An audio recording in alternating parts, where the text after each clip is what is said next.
Le centre. Bonjour à tous.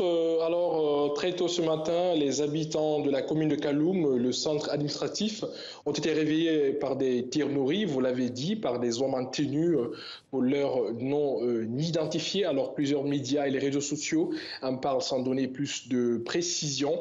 Les informations diffèrent donc. Ces tirs d'armes automatiques proviendraient du camp Makambo situé au centre-ville. On apprend que les issues de la commune de Kaloum sont bloquées, des renforts en sécurité proviendraient du Kindia pour la capitale de Conakry. Le bataillon spécial de Conakry est aussi mobilisé pour ce renfort et dans la foulée, l'ambassade de France via un communiqué, a alerté ses ressortissants en leur invitant à rester à la maison car des tirs, des combats se déroulent autour de la présidence de la République, pouvait-on lire dans ce message de l'ambassade de France.